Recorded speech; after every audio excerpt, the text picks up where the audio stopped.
kher tu te che bai ve ko le tu lai chu social media thil soi zui na sat pakhat oma chu chu biakin mun ti chung chang ve la nia ar ram chunga senot biakin pakhat ZPM party office atan e lak sakan tu mani tiang de uzonga in puna te oma media sai zui atam khop maya e ma ro chu a in puna boruak kal zela minglang pakhat ZPM lama kan roi tu pa advisor to CM pumon puya in hai party office a chengkong te kan ron soita a enge dika diklo te chola lang chuak zel tur angai lang pon ni sela tun lai kan media a kan soi zui lar tak pakhat ne wangin pumon pui tu soi hian ngai thla verim ri mela thome hay thu koi mo reng do mai soi tur ne kan ni tun lai ka lar riu ma ya social media a ka ming ron lan na kha ama puram kin lawa kha ka riat chian na wangin ke jon eng he huwa ka ngai lawa a he chiang ve lo da jon ngai serious view thei mai om mangai o ka tia sang ni som pathuma khan tui vola ZNP ka din khan aron ding vea BJP in chuan ama sang ni pathum kuma suang pui lon biala khan JDU in lo ding to boka kidnap drama kan ti mai a khan khang jing mi kha ani ve boka tiang vel chu ne khoi khoi man te kwal mi heron be fowa ai ma hi chong ka biak ma sak tak khi ka rewak lo ni kum la ma khan min ben na sa zuala ZPM kan sarkar rin thu le a enge ba aron soi tu thina kam man lo chung chungin ti sina ma ro chu kumina point milaron be zeu zewa tuna Assam Rifle chung chang hi min zot seka ati kha ka zot sek lo chung khataro chu kan soi Assam Rifle chuak ta sela mandir le biak in ti vel te heng heng ti om tur ga man le ti ka zot ani ka ringa a chino ti nan nei to lo mat mai e ka ti kha ba ka zot non lo re min zot seka abula ane na ka sei du lawa ati te kha thu dik lo tok ani phot mai na ka zot sek lawa ma soi wangin chu chu kumin June July khavel kha ani dei tawang kan thian za ho ti na Assam Rifle chu asanta se eng tin nge ti vel bora hian kan soi ho na a solai su sinot ta ni towa ti ka soya kan thian pa ko hanu pa khat pe chona ni do ne muni le tia a sataloi upa ngei min khila ni ka te ni tak chu ti ve ma chu ani ka khiat china chon chu tiang zel chong ka soi ka tiang alo ni ta ka khan a number hi min biak na thin number ka kan phone le ta incoming call facility nei lo ron ti tatlat mai ni chu wang chu ka boi na samaya khai mi ma de het khan ngai that lo na de hi ka ne ya sinot ho tu lian na tagin Sunday September ni som ni pakwa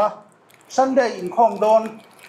dar kwa le mi som panga kan in siam vel lai khan solai ram chung chang soi kha chiang e man tiao kha chiang e sinot inin nei ton lo mi khatia khata hang ngai thar lo na kha ka nei de thu ta thole nia klaya pite te fa nai falcon VCP so kawa khola ala lova ring rala zana message in image call ka muwa aron tia chuda chuan puram kin lova Assam Rifle mizo ko thanu pa so ifiem biak ka dua ka number yang ka be thei to lova incoming call facility nei lo ti jela ka tia ka khe ngai mi alo in party om thin lo mi tia ama ifiem ka tia muila chu ka khria ang a ti vel tur ani tia chu tiang ani ta ka chon ani le in BJP an office khilai BJP office chokidar khuma aniam kha ati on ye khuma ni e tia a number ni neem ka tia chu ni lai ni jana mi ron peta a ni lai ni jinga chu po chu tu ka lung le kan jin lung le kong en kan jel ka hong ta mi alawa chuan zir tom ni jinga PPC la kan sama congress mi hi kawa zota halaya puram kin lo be tu khai o ang riau mai ka te on ni etia an number kami ron pete an number kan nei thin hian ka be thei to tlat lo katia aka kan nei bik lawa kami ayu tip level tu te phone atanga ka biak khania tia mi ron ngai to sakro katia chu mi nu loka mi ron peta kisuan ka va beta ni office atangin loudspeaker kan dangan office staff ho cha kan ngai thathap ani son khalaya anin biak na khan lal mon pu puntein advisor to siamin governor ina bedu che aron tia ka in rin ni jang ka in khom kal turan ya toy te chu kan in bia in khom tu kan ka berei man lo ka tia atia kha engtik vel nge aron biak hu che kha atia august kha atia ni chiang takin chu an number putlan sangan miron peka zirtom nia kan va biak chuan kan office staff te ho nen loudspeaker akada ani le param kami governor ina bedu che karon tia tinia isoi kha engtik ni ngai la kha them ka tia ni sari thakwa tile tatlata ni sari thakwa chu september ni sari kha ani ho dita chu governor ya dam lo rei to ti ka khia governor ADC ne na ka vazota september ni saria dam do ina lu atia chu ti ni chuan september ni saria dam do ina lu chuan governor nen chuan kan om dun lawa ka biak tir lo top ti kha chu chiam ta phota chawang chuan YouTube pa voice viral ta august tha ti khan ri nom ta bera ai nga po chu ni se governor hi anlal khopa protocol te an vong tha mi zo pa thu du nang mai kha be ve du che tia in biak tir mai ang chi hi governor style anilo ti kha khiat le phot tu ra ni ta ni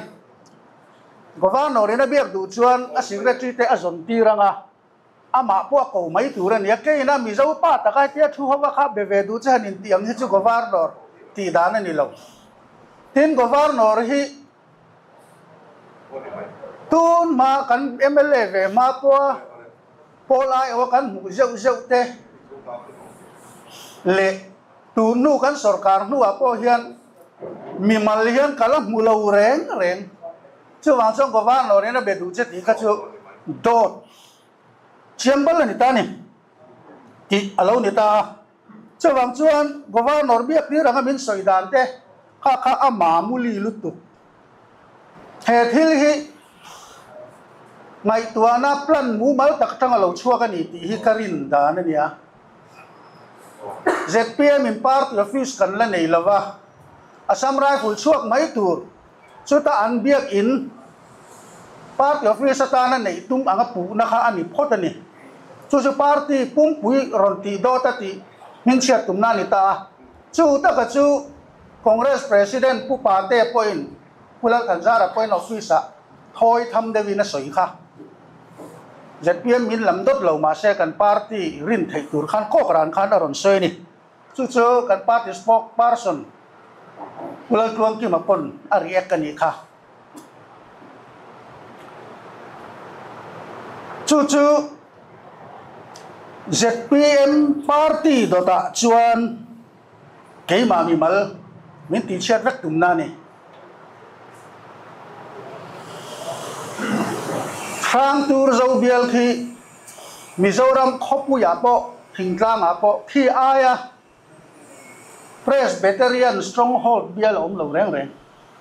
thingtlang bial dang a po khopu ya po khi Presbyterian ko khan stronghold powerful lutuk na ni khi ta khian hetilai ke Presbyterian ni lo salvation pa ta chu sinot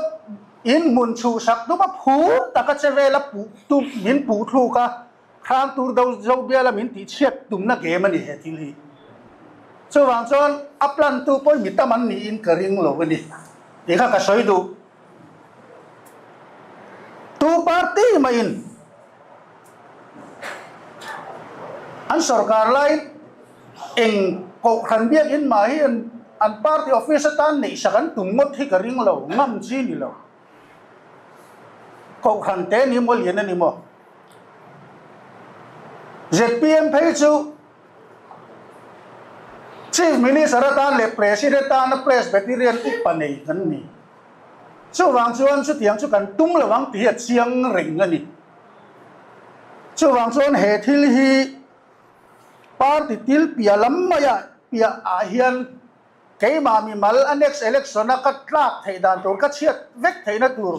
ruang man na nialan tak la wang hian mai jam mai a har via wa he thil hi do ta ni zia mi pui khria ta phola na ni ngai thei nan dan noya atu lang zelin unzi katung kalome